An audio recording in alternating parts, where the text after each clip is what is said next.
Hi everyone, I'm Pat from the Sewing Studio, and today I'm going to show you how to make one of my favorite table runner patterns, the Curve Appeal pattern from Tiger Lily Press.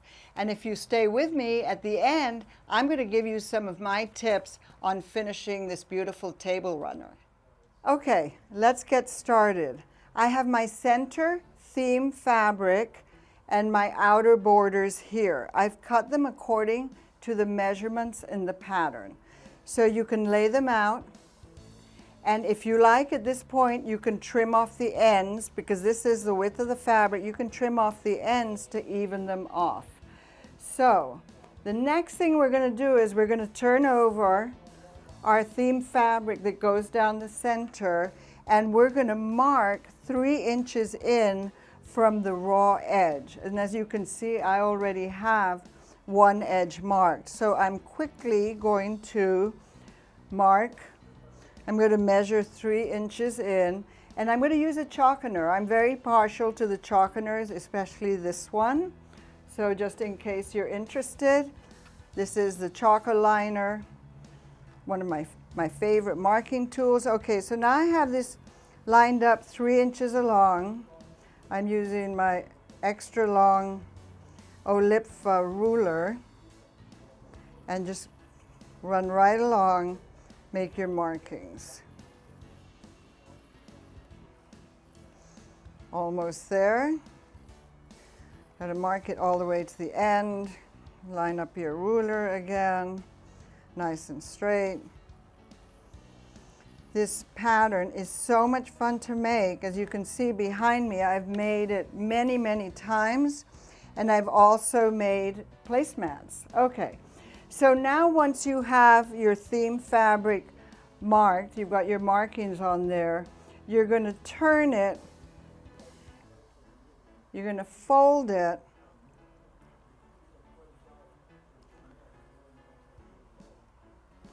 so now I've lined up my edges, and then if you like, put a couple of pins in there.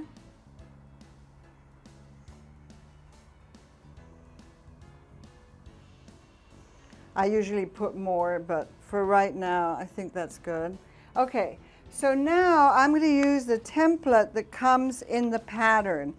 And her pattern instructions are very simple. I just think she does an amazing job of simplifying all of her patterns, because I have made several of them. So she says right here, this is the Curve Appeal template. She says place on center crease. So this was my center fold of the fabric. If you don't have a center fold, you need to mark it. So I'm lining up my arrow with the center fold, and then I'm going to put another couple of pins. Now make sure that when you pin this template on, that you have the straight edge running along the fold of your fabric. I know that it's very intimidating when you see a pattern that has curves, and that's one of the reasons why I wanted to do this video. It's kind of scary, but it's super easy. Okay, so now I'm going to take my chalkener, and I'm going to go along the edge, and I'm going to mark.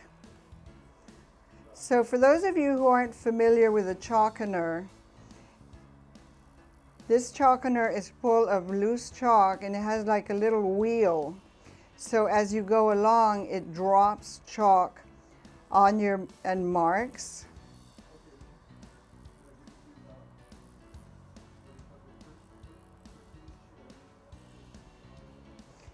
Once I've finished my marking,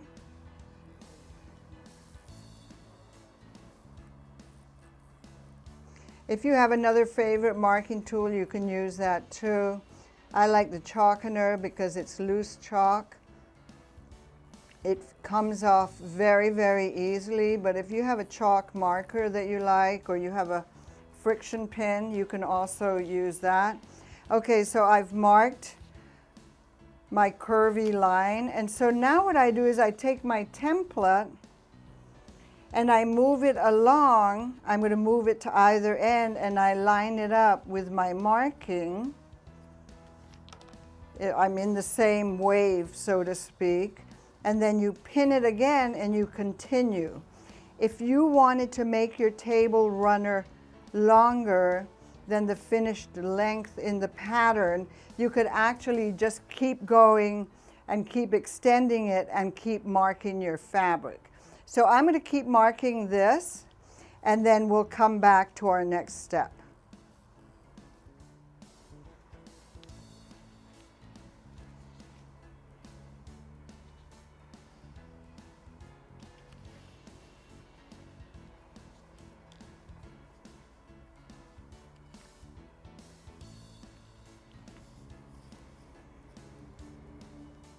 So now I have finished marking around the curves with my chalkener. I went all the way down to the bottom. The next thing I have to do, I have my fabric still pinned.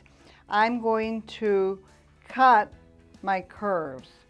So I'm actually using a little 28mm rotary cutter.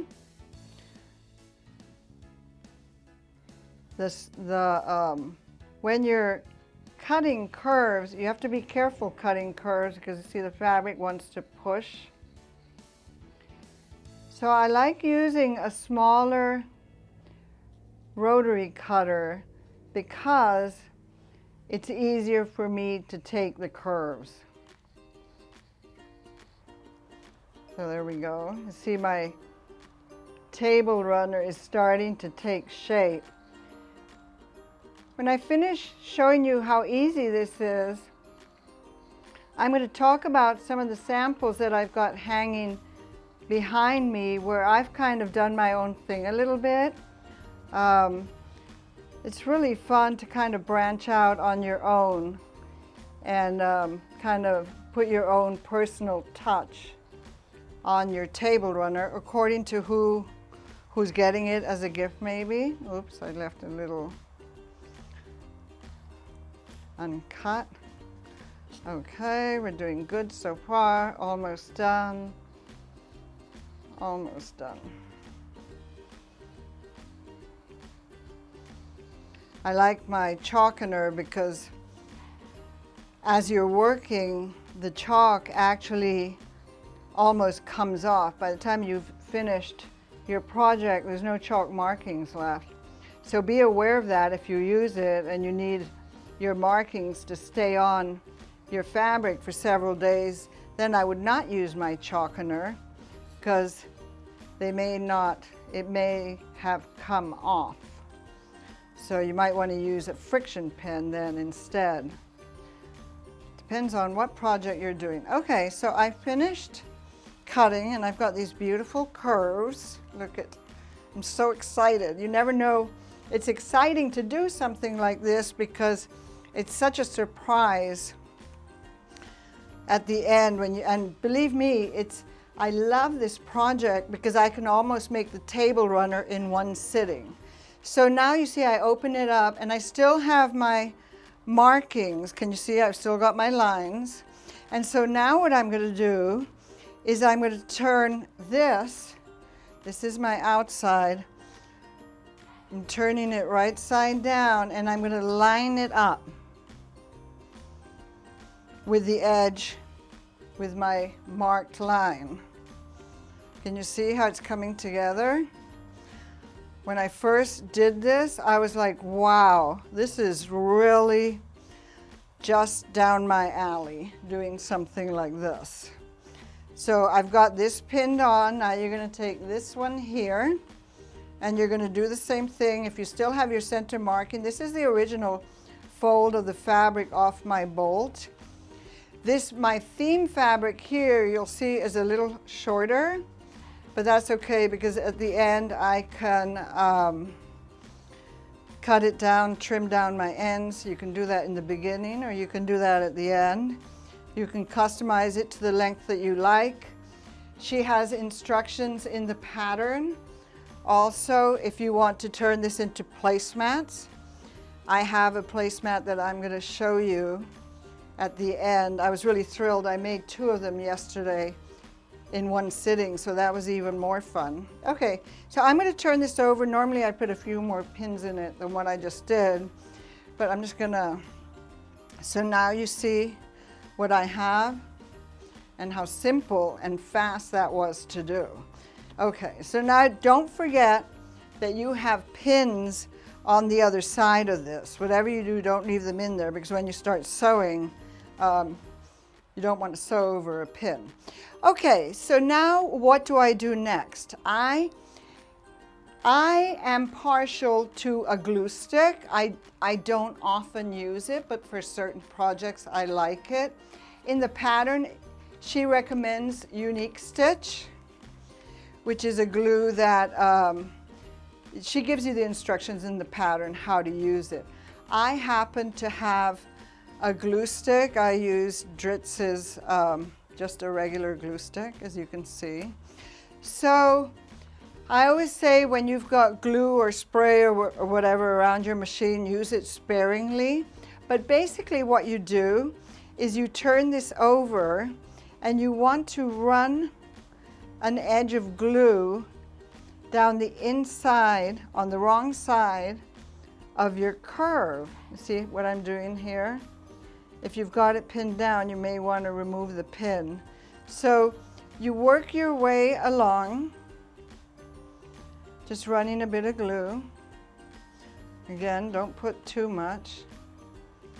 There's other products you can use too, but I find this works well for me. I like it. So you would continue going along. I have found though, some of you may have found this using a glue stick, that if you were to do this and you just leave it and you walk away, you may lose I want to say the stickiness in your glue. So normally, when I use my glue stick, I sew it right away. I don't just leave it. I've had it happen once in a while that I'll come back and it's coming unstuck. So I'm going to continue to do this, and I'm going to do the other side, and then we will keep going with our table runner. Now my table runner top, the theme fabric is all glued down, so I'm ready for my next step. I'm going to take this to one side and I'm going to show you the next step. I have another one here that's under construction. So the next step would be you stitch a 1/4 inch, and I know you probably can't see it that well on camera because you want to use a thread that really is the color of your theme fabric and doesn't show up. So I've stitched a 1/4 inch. You can use your 1/4 inch foot on your machine and followed the curve. And it's important that it is accurate, the 1/4 inch, because that 1/4 inch stitching is going to be your guideline for when you stitch down your bias tape. Single fold is what I used. And one package of this has 4 yards, and it's enough to complete this size of table runner. So once you've stitched this down on both sides, you're going to take your single fold bias tape and you're going to line up the edge up to and just cover a little bit the stitching that is on there. So you really don't want the stitching to show, but that's why I say you want to match the color of your thread as closely as possible to this, so it doesn't show too much if it's not underneath your bias tape. Now I use a bit more glue along here. If you like, you can pin it, but I feel like the glue works really well. And again, I'm not heavy-handed with the glue. Also, if you're using purchased bias tape, it comes kind of kinked out of the package. Can you see these little kinks? So I would recommend to you that if you want to press it flat, that you press it and not iron it. One of the first table runners that I did, I actually ironed it down, and I feel like I really stretched my bias tape, and then I went straight and stitched it on, and I got a few wrinkles here and there. Enough said about that. So anyway, so I come along with my glue stick and lay it on the line, glue it down a little bit, and then I come back with my sewing machine and I go as close as I can to the edge and I stitch it down on both sides. Once you've done that, the construction of the top of your table runner is pretty much complete. So once you've completed your table runner top, there's one last thing you need to do before we move on, and that's on the wrong side, trim. You need to trim your fabric back close to your 1/4 inch so you reduce the bulk on the back here. You can see now that I've placed my table runner on top of table runner batting. We actually carry batting that is cut for the width of a table runner, and we do have it on our website. So I've placed my batting on the back, and on my sample here I started sashikoing. Some of you may be familiar with the Babylock Sashiko machine, or sashiko as some people say it. So I personally love it for quilting, so I still have to do it to the other side here. So I've added my personal touch to this with sashiko. So there's many ways that you can finish your table runner. At this point, if you want, you could do some embroidery, you could do some quilting, you could go ahead and put your back on at this point if you want. Now, if you follow the pattern directions, she's going to tell you to sandwich your batting between your front and your back and go ahead and bind the edges. She'll tell you to trim your ends so that you have a curved end. I chose not to do that on some of the table runners that I've done, but you can certainly curve the end, and then you can add binding all around the edge. My preferred way of doing it, because I'm actually not really good at binding, to be honest with you, and it's very time consuming, is that I will put my back right sides together. I trim my batting, of course, and I will stitch all the way around, and I'll leave an opening here of maybe about 4 inches. So I stitch all the way around with my backing right sides together, and then I trim the corners and I turn it inside out. If you do that, it goes very fast, and then you can do some top stitching around the edge. If you do it that way, you're going to get a square end. So you have choices that you can make to customize it how you like it. The other thing that you can do is go ahead and put your backing on with your batting and go ahead and quilt it at that point. So it's up to you. I've done it both ways, but I have probably turned most of mine and not bound them. So I have something else that I want to show you here. Yesterday, I sat down and decided to try making the placemats. She's got directions in the pattern to convert your table runner into placemats. So I did that, and I was just pointing out before on this one, I used the template to curve my ends. I think it looks a little bit more elegant, and as you can see, I used the same color on the back, and I have not done any quilting or any finishing to this yet, but I'm going to, because I want to stitch it together so when I go to wash it, it stays together.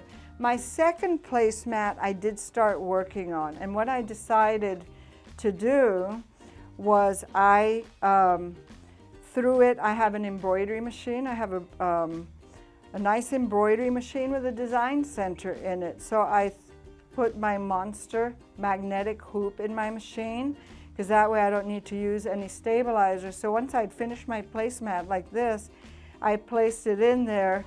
I used my magnetic, and now it's held really tight, and I took it into my machine, brought it up in the design center, and filled it with stippling. If we can get a close-up, you could see Yes, thank you. You can see the nice stippling in there. So I moved my hoop around a little bit and I stippled only the inside theme fabric and it came out very nice. I'm very happy with it, so I'm going to do the next one. So that's one option. Let me show you another one here. This one was created in the machine department and it was embroidered. These are built-in designs in the Baby Lock Solaris, and this one is actually bound with a curved end. So you can see it's been bound around the edge. And then I have one, this is one of the very first ones that I made.